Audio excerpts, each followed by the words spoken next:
the transition. As soon as you are in the air, you should look to spot the landing. If you are relaxed, you will be able to dive your front wheel smoothly onto the downslope.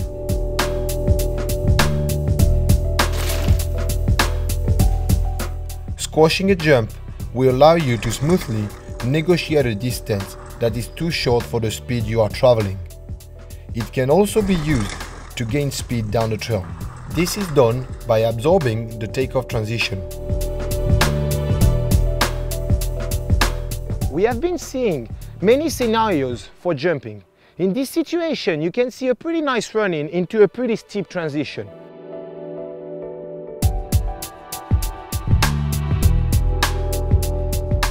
What you want to make sure is that you spend as much time on the ground because you got a pretty tight corner just right behind. You will use the first part of the leap to pull the bike on the top and land as early as you can on the back slope to steer your bike into the corner.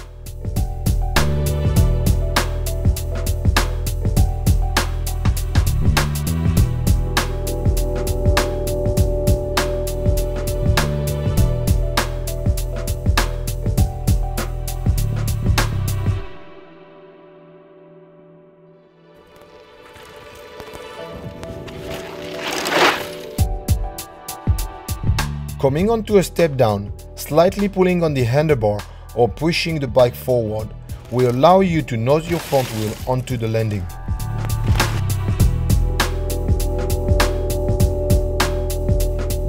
I'm coming into a blind takeoff. I take the time to steer landing, pull on the handlebar and push on the landing. To summarize jumping, try to relax when jumping. Apply pressure on the transition to gain height. Absorb takeoff to stay low in the air.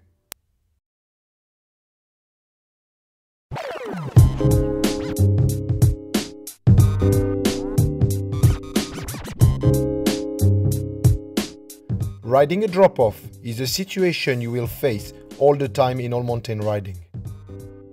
Having a good technique will prevent you from going over the handlebar and carry speed after the landing.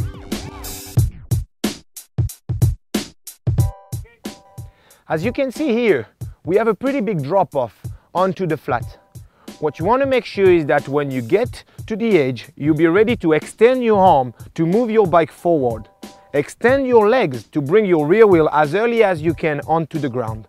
And use this extension to absorb the terrain once landed.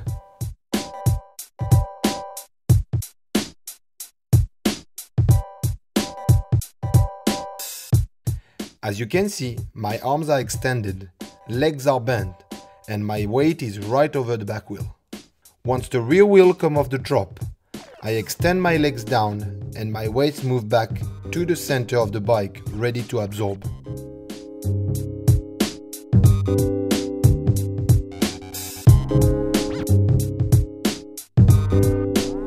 Here is an example of a type of drop-off where you have a steep landing.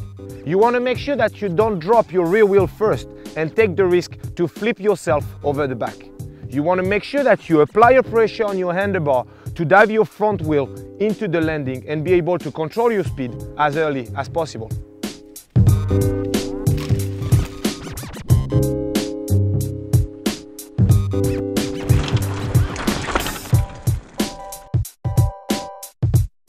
Because the landing is on a slope, you want to drop your front wheel over the edge by pushing your handlebar forward and down.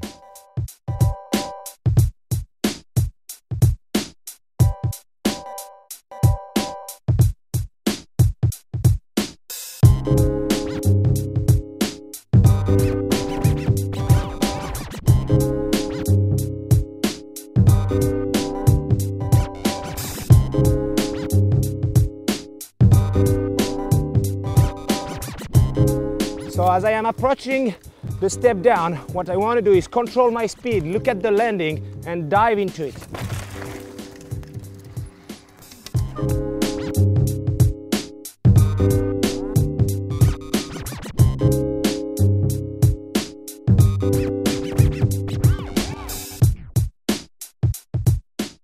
To summarize for drop-offs, if the landing is flat, make sure you shift your weight back and drop your rear wheel first. If the landing is on a gradient, dive your front wheel to bring the bike parallel to the slope. After teaching you all those techniques, I will leave Paul Walton, my mechanic, with you having a few words about suspension settings.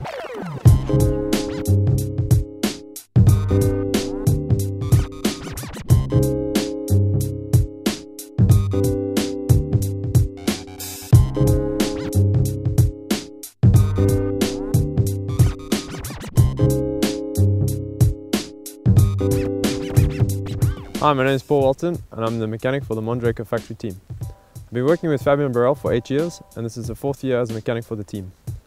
I'm going to talk to you today about how to set up your suspension on your all-mountain bike. There's lots of different tips that I can give you to help you enjoy your ride more.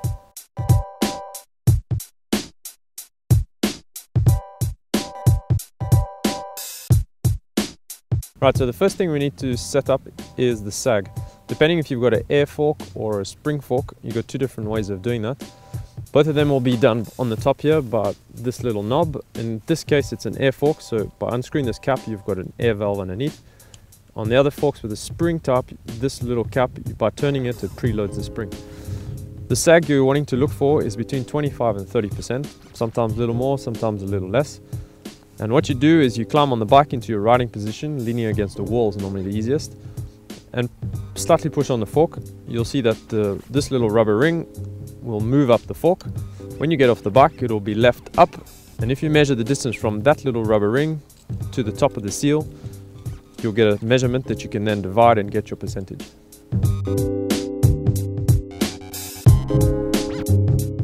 Okay, so once you've got your sag set up, the next thing we need to do is sort out the hydraulic control. In the case of this fork, which is an all-mountain specific fork, we've got a low-speed compression adjuster. The low-speed compression adjuster will prevent the fork from diving under braking, and also in the case of the rear shock, it stops the bike from bobbing under pedaling. On this fork we've also got a lockout. The lockout you would use primarily on climbs or on really flat roads to prevent the bike from bobbing under pedaling. We've also got a lockout force adjuster. In this configuration you could use it for really steep descents. If you don't want the fork to dive too much, you could open up your lockout force adjustment and close the lockout. Also, we've got the rebound adjuster at the bottom. Now the rebound adjuster you want to set so that the fork doesn't spring back too much. Basically when you go into 3/4 of the travel, which you should be able to apply by just pushing on the fork really hard, if you let go at that point, you don't want the wheel to bounce up off the ground. At the same time, you don't want to be so slow that the wheel takes ages to react. Okay, so I think we're finished with the fork. Let's talk about the rear shock. The first thing to set is going to be the sag. On the sag, you've got a small ring, the same as what you had on the fork, which moves up and down, and that we're going to adjust through the air pressure on the shock. Some shocks you'll have a coil spring, in which case you need to adjust your sag by means of rotating the adjuster on the spring. Okay, so let's talk about the hydraulic of the rear shock. As with the fork, you've got a compression setting and a rebound setting. In this case, we've got a pro pedal lever, which allows you to have a firmer shock for when you want to pedal, on the flats or on the climbs. Here we've also got 3 settings for that pro pedal lever. We've got number 1 being the easiest and number 3 being the firmest. For the rebound adjuster, what you want to do is set it as we did with the fork. Basically that means that when you go deep into the stroke of the rear shock, if you take all the pressure off the bike, you don't want the bike to spring up. At the same time, when you're riding along a flat or on a climb, you want to have enough rebound damping so that the bike doesn't bob.